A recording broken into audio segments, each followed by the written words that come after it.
The men eat and sleep in this building. The dingle is in the middle where the men are coming out.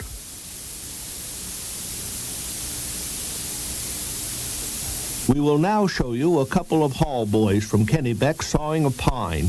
The tree is scarfed on the opposite side from which they saw. The next scene is the same crew with Ed Connors and Harry McCreevy on the saw. These men will saw the trees into 3 16-foot logs. Charlie O'Donnell is putting the distinguishing mark with an axe on the side of the tree. We usually use a single horse to twitch the logs to the yard, as it doesn't destroy as much young growth. The logs on these sleds are very good-sized logs for an operation in Maine at this time. The teams are unloading at the rolling pier at the West Branch. Note the steam rising off the horses. Owing to a tremendous rainstorm the day before, the stream overflowed and it was not deemed advisable to put the teams on the ice. Now, landing logs on Third Lake Old Stream. These logs are landed in a cove. A boom is put around them on the ice. When the ice goes out in the spring, they warp these logs in the boom down to the outlet, where they may be sluiced through the dam and driven into the Machias River. I took this view to make a record of logging sleds used on our river. The bunks of the sleds are 7 feet long. In the spring, river driving begins on the West Branch.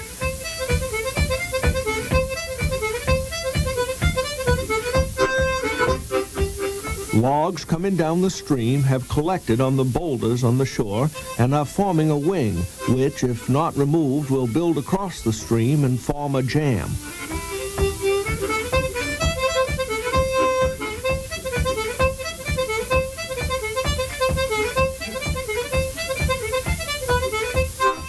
I have taken this view to show how agile the river drivers are. The men have pick poles, and you see them running over the logs, shaking them so to keep them floating down with the current. We will now show you the shoes worn by the men on the drive. The fellow in the rear is Brown from East Machias, now a bellhop at the Falmouth Hotel, Portland. He said, "Mr. Ames, I came pretty near falling in, but he landed on shore all right." This scene is the men having their lunch. They have 4 lunches a day. A breakfast, 4 o'clock, first lunch, 9 o'clock, second lunch, 2 in the afternoon, and supper when they get in at night. First luncheon, they have canned beef, boiled ham, hard-boiled eggs, biscuit, donuts, cookies, and tea. Second lunch, they have tea, cookies, donuts, biscuit, and ham. This is Roll Dam Ledge. In the summertime, one can walk across this ledge with shoes. When the water is turned on to make a driving head, it spreads out on this ledge so the logs roll over. This is a beautiful sight and most interesting to see these logs rolling, tumbling, pounding all day long. The day after I took this view, a body of logs came down in the night and formed a wing on the opposite shore and had to be dynamited off. The next scene is taken a mile below, where young Morrison of Whitneyville and another fellow are tending this station to see that the logs don't form a jam. In 1879, when I first went up the Machias River, this section was heavily timbered with pine from 12 inches up on the Stump. We now come to Tunnel Pitch. This is a small island, middle stream. About 18 years ago, a jam formed up over here, and Bert Tibbetts of Cherryfield was out there helping pick the jam. When the logs started, he fell in. He went down under the logs, and the crew all turned away from the sight, thinking that he was lost. There happened to be an opening in the logs about 12 feet across where the water boiled up through. Someone looked up and discovered Bert just as the water threw him up on the logs. He had one on Jonah. He came out all right. Mr. Connors is now leading the crew up on the jam. The man in the back part of the screen with a light shirt on is chopping the key log. If they're not able to start it by cutting the right log, they may have to use dynamite. This time the logs commence to move. The men are going to the shore where the logs pinch up, trying to keep the logs moving. The logs are 6 to 8 feet deep, in fact, down to the bottom of the river. You will note the spruce 20 feet long going end over end. The men on these logs have to be careful, because if their foot slips down between some logs, they're liable to have a foot or a leg pinched off. You will notice the logs gathering momentum all the time. The main body of logs is held by a boom just about a mile above, waiting to get this jam started. And when the river is clear, they will turn the other logs off.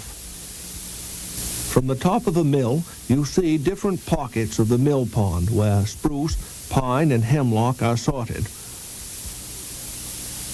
Harwood mills were built by Dr. Harwood of Boston. The old fellow with the pick pole feeding the logs up onto the slip is Harrison Foss. We will now go into the mill. Notice the log kicker throwing the logs off the live roll. We are now rolling the logs onto the bandsaw carriage.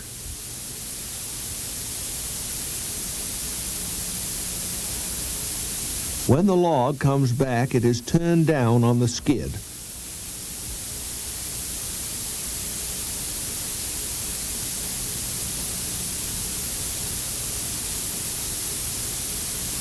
This is the back side of the bandsaw.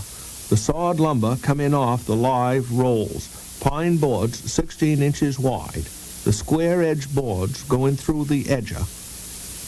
That is the way we get them out on the loading platform.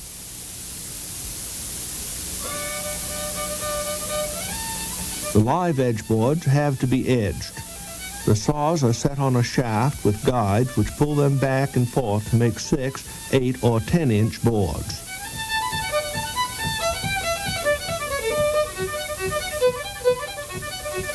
Now you will see the trimmer.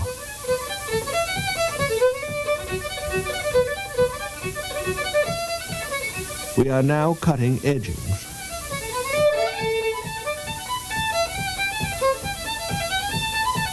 Mac McBride has some job to keep the rolls clear of the lumber.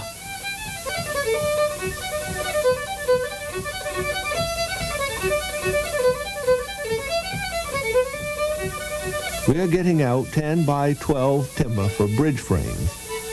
This is the expensive part of the mill where the bandsaw is filed. The bandsaw used in our mill is 48 feet long, 9 inches wide, 14 gauge and 1 1/4 inch tooth. The men are putting the dull saw on the floor and taking the sharp one off the grinding machine. Notice the sparks fly from the emery wheel on the filing machine. Jim Mealy is the filer. To file, he simply points up the tooth with the file. Next is loading timber from the loading platform, an order of 1 1/4 by 10 spruce for the Portsmouth Navy Yard. The last reel shows the shipping of lumber. In 1917, the schooner Lucy Evelyn was built at Harrington, Maine. Before the schooner was completed, we could have sold the sails and rigging at a profit of $10,000. The Lucy Evelyn is loaded with 2,250,000 laths for New York.